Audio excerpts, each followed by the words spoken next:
അവസാനം അത് സംഭവിച്ചിരിക്കുകയാണ്.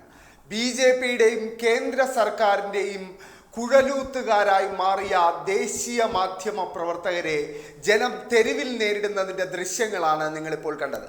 നിങ്ങളിപ്പോൾ ദൃശ്യങ്ങളിൽ കണ്ട ദേശീയ മാധ്യമ പ്രവർത്തക എന്ന് പറയുന്നത് ദേശീയ മാധ്യമമായ ആജ് തക്കിൻ്റെ മുഖ്യ അവതാരകയായ അഞ്ജന ഓം കശ്യപാണ്. അഞ്ജന ഓം കശ്യപ് അവരുടെ ഒരു പ്രധാനപ്പെട്ട പ്രോഗ്രാമിൻ്റെ ലോഞ്ചിനായി ബി.ജെ.പി ഭരിക്കുന്ന ഉത്തരാഖണ്ഡിലെ ഹിന്ദു ഭൂരിപക്ഷ പ്രദേശമായ ഋഷികേശിലെത്തിയപ്പോഴാണ് ജനക്കൂട്ടം ഗോദി മീഡിയ ഗോ ബാക്ക് എന്നീ വിളികളുമായി അഞ്ജന ഓം കശ്യപിനെയും വാർത്താ അവതാരക സംഘത്തെയും തടഞ്ഞുകൊണ്ട് രംഗത്ത് വന്നത്.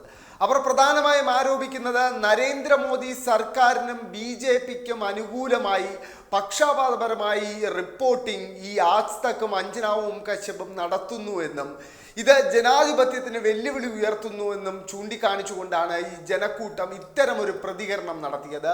ആ ജനക്കൂട്ടം അഞ്ജന ഓം കശ്യപിനെയും ആജ് തക്കിൻ്റെ വാർത്താ സംഘത്തെയും നേരിടുന്നതിൻ്റെ ദൃശ്യങ്ങളുടെ പൂർണ്ണ രൂപം നമുക്കൊന്ന് കണ്ടു നോക്കാം.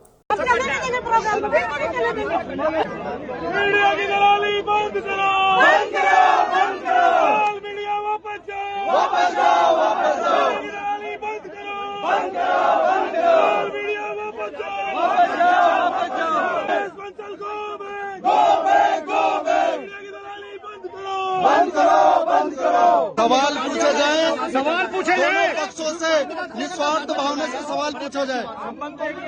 इसका हेलीकॉप्टर है आज तक वालों का अंजना ओम कश्यप. अरे मीडिया सही होती नहीं तो उत्तराखंड का नाम नहीं होता. उत्तराखंड के दलालों को, उत्तराखंड के दलालों को वापस जाओ, दलाली बंद करो,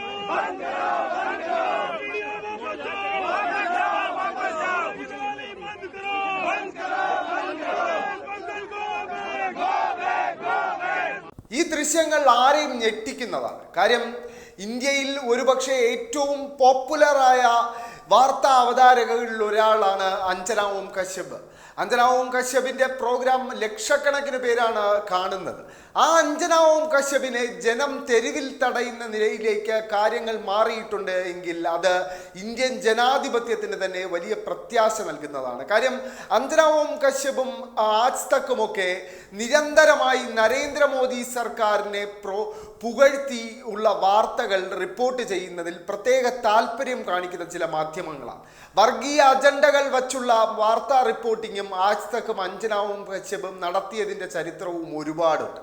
അപ്പോൾ അത്തരം മാധ്യമങ്ങളെ, ഗോദി മീഡിയ എന്ന് സോഷ്യൽ മീഡിയയിൽ വിളിക്കുന്ന മാധ്യമങ്ങളെ ജനം തെരുവിൽ നേരിടാൻ തുടങ്ങിയിരിക്കുന്നു. അതും ബി.ജെ.പി ഭരിക്കുന്ന ഉത്തരാഖണ്ഡ് പോലെ ഒരു സംസ്ഥാനത്തെ ഋഷികേശ് പോലെ ഹിന്ദു ഭൂരിപക്ഷ പ്രദേശത്ത് പോലും ഇത്രയേറെ ഹിന്ദു പ്രീണനം നടത്താൻ ആജ് തക്ക് പോലെ ഒരു ചാനൽ ശ്രമിച്ചിട്ടും അഞ്ജന ഓം കശ്യപിനെ പോലെ ഒരു അവതാരക ശ്രമിച്ചിട്ടും അവിടുത്തെ ജനങ്ങൾ അവർക്കെതിരെ തിരിയുന്നുണ്ട് എന്നത് ഒരു ഇന്ത്യയിലെ ഒരു മാറ്റത്തിൻ്റെ സൂചനയായി കൂടി വേണം കരുതാൻ. കാര്യം അഞ്ജന ഓം കശ്യപിനെയൊക്കെ പോലെയുള്ള അവതാരകർ നിരന്തരമായി വർഗീയ ചുവയുള്ള വാർത്തകൾ റിപ്പോർട്ട് ചെയ്യുന്നത് നമ്മൾ ഇടക്കാലത്ത് സ്ഥിരമായി കാണാൻ കഴിഞ്ഞിരുന്ന ഒരു കാഴ്ചയാണ്. 2019 തെരഞ്ഞെടുപ്പിന് മുമ്പും നരേന്ദ്രമോദിക്ക് അനുകൂലമായൊരു തരംഗം സൃഷ്ടിക്കാൻ തങ്ങളാൽ കഴിയുന്ന വിധം ശ്രമങ്ങൾ നടത്തിയവരാണ് ആജ് തക് ചാനലും അഞ്ജന ഓം കശ്യപ് എന്ന റിപ്പോർട്ടർ.